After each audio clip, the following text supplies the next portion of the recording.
President Cyril Ramaphosa announced the easing of some restrictions. The alcohol ban has also been lifted and the curfew has been adjusted. Is this enough to help businesses recover? Our reporter Nqobile Madlala is talking to the Beer Association, and Nqobile will be out and about in Johannesburg talking to the Tourism Business Council. But let's go to you first, Nqobile. And what is it that you have found out about alcohol restrictions and how it's likely to play out today?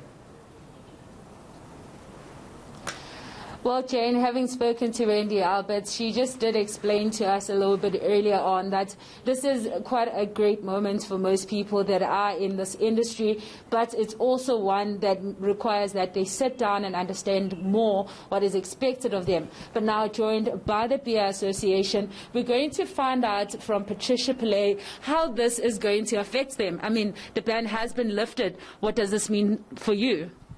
Well, I think it should be a celebration, but unfortunately we can't celebrate because already 85% of the craft brewers who are small businesses have already faced shutdown of their businesses.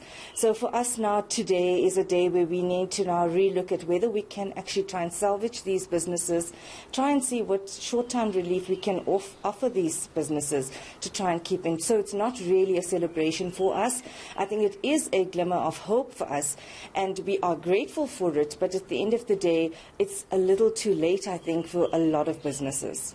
So would you say there is something to salvage if you say it's a bit too late?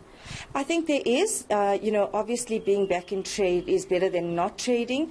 I think that it is a concern, though, especially for small businesses, as I've said, because what happened is already the first two lockdowns, already a few had shut their doors. Now with this third ban and the extension, already a lot of them were arrears in rent.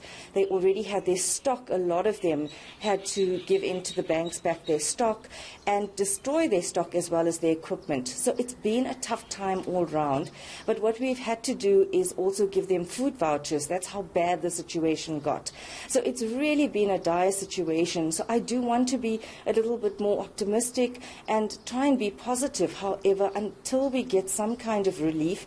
And when I talk about relief, I talk about little things like license payments. Last year, the craft brewers, and I talk particularly about craft brewers because they are small businesses, and so I refer to all small businesses in this industry. They paid licenses for a full year of trading, but they ended up paying and trading for only plus minus 100 days, and yet they're supposed to pay now for licenses again. And these are kind of concessions that we're asking government to reconsider for this year. And I understand that obviously in your business, a lot of people have to dispose of some of the brewery. Is there still time to maybe save that? Well, we are reevaluating the stock on hand. Unfortunately, some already had to be disposed. But, as I said, we're doing a recon. We weren't sure whether we would be opened. This is another issue or concern that we have. We're trying to rectify that, is transparency and this open dialogue to say, at least give us some kind of open door to have a consultation so we can plan and prepare. Had we known we were going to be open, perhaps we would not have disposed of stock like you've correctly said. We would have known we were going to be able to trade today. So some businesses might have disposed of stock yesterday, whereas they could have been able to sell it today. And so that's what we really are pleading to government, to say, please, let's be more transparent. Let's sit down at the table.